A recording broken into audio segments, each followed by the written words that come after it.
Don't work for money all your life. Let your money work for you. You've probably heard this said one too many times across various YouTube videos, blogs, and articles on money management and wealth building. But does it really hold water? Is it really possible to get your money to work for you and earn more, money? If humans and animals bring out their own kind, can your money also birth more money? While it may seem like a funny way to put it, in all honesty, nobody wants to work their entire lives just to earn a living. That's not living at all, isn't it? We all want some extra cash and extra time for ourselves, our goals, and the people we love and cherish. So the idea of getting your money work for you is a very attractive deal. But we're not here to seduce you into lending $100 to some shady business or marketing platform that promises to turn it into $10,000 in the next month or two. Rather, we're here to encourage you to adopt these 3 financial management strategies that will benefit you from your smallest spending habits to your wealth-building plans. This is Luxo-Life, your partner toward personal goal and success. So as not to keep you waiting, let's get to it. Number 1. Change your mindset when it comes to money. A lot of people refuse to spend their money because they believe spending less means saving more. While there is some truth to that, saving up money by spending less of it would only get you so far if that stored money is not doing anything.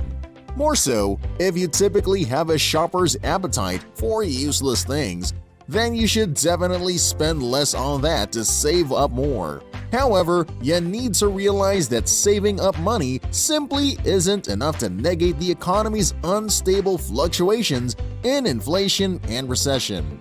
For example, you may have $100,000 stored in your bank account today, but given 2 or 3 years, would it still have the same purchasing power? What if your $100,000 is moving with the economic trends? It would probably have more chances of staying or becoming a valuable asset and not an undervalued one. So change 1.1. Perceive money as a renewable asset. This means that you have to acknowledge that when money goes, it's not gone forever. But if time flies, it never comes back.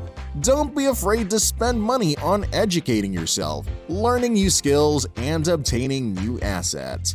That's why business people only count and spend the profits, while their investments remain. It's an example of money going back, but another one is how your money can return to you if you've invested in the right assets, such as stocks, bonds, real estate, and even yourself. We have this saying that the poor spend their time to earn money, but the rich spend money to earn time. So if you can get your money to return and earn for you, imagine how much time you can save too. Time gives a great advantage to investing too, which is why we continuously encourage you to invest earlier than later. Change 1.2. Know that money is never there to stay. You may have seen in the movies how the rich hoard floors worth of cash, but have you ever wondered if that were true? The answer is no, because cash is very liquid. Like the previous example with $100,000, money isn't meant to stay in one place for too long.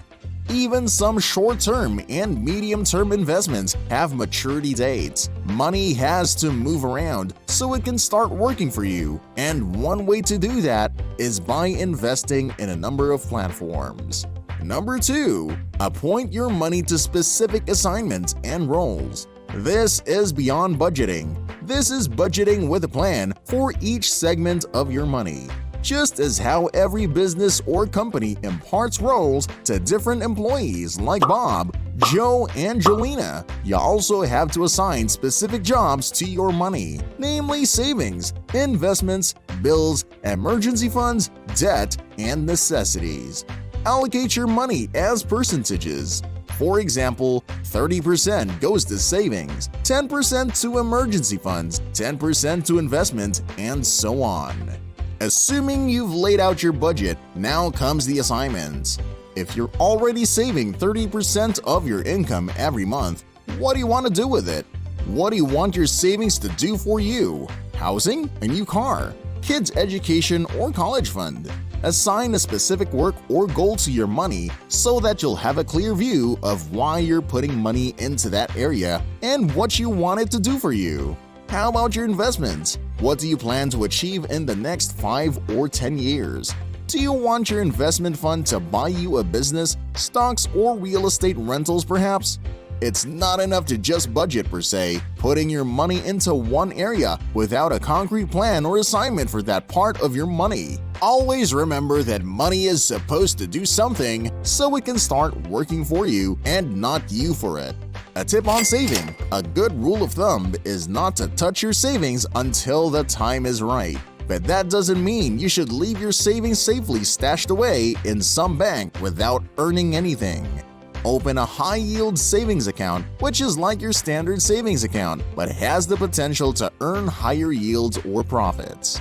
Now you would have to pay taxes or the income your savings earn, but your money is still more likely to grow and gain value in a high-yield savings account than in a standard one. A tip on debt: debt is modern slavery. With high-cost debts to pay, it's like you're working your ass off just to buy your freedom, and you're not really getting anywhere near your goals. Prioritize paying off your most costly debts. Tighten your belt, go on a diet, and spend less time using electricity for a while, and you're more likely to pay off your debts earlier than most people. Also, try to stay off stacking even more debt while you're at it. A tip on investments: you've heard all of it. Never put all your eggs in one basket. Diversify to manage your risks and learn to hedge your high-risk investments. Educate yourself so you can safely invest in real estate, stocks, S&P, and mutual funds. We recommend investing in REITs or real estate investment trusts. Achieving passive income through real estate doesn't always mean you have to buy property, develop it, attract tenants, and receive your ROI before actually profiting from it. REITs give you the option of investing in a real estate-focused company and earning dividends from their profits. They invest in a diversity of properties, providing a lower risk profile for investors, high dividends, and the potential for long-term capital appreciation. Other low-risk investments with the potential for high yields are S&P funds and mutual funds.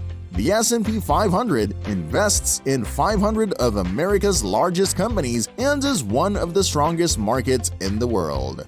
Mutual funds are low risk because investments are shared in a pool that equally funds stocks in a given exchange.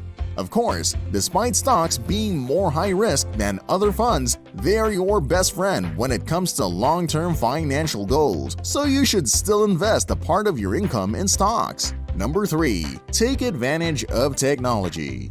Automatic bill payments, credit cards, cryptocurrency, NFTs, ebooks, online courses, YouTube, TikTok, Meta, and the list goes on. Technology continues to upgrade and provide more money-making opportunities for everyone. There are so many places where you can park your money and let it work for you. Generating passive income has never been this convenient and doable. You've got skills for writing? Make an ebook and sell it online. You can't write, but you have ideas? Get a ghostwriter to write your ebook for you. You love sharing a hobby you're passionate about? Start a YouTube channel or upload a course on Udemy or Coursera. The possibilities of making your money work for you are endless. It's just waiting for you to tell it what to do and get it moving. So, what do you plan to do with your money now? What are the roles you would assign it to? How do you want it to work for you? Tell us down in the comment section and be sure to like and subscribe if you enjoyed this video. If you want more awesome and educational videos from us, please click on the notification bell so you won't miss a thing.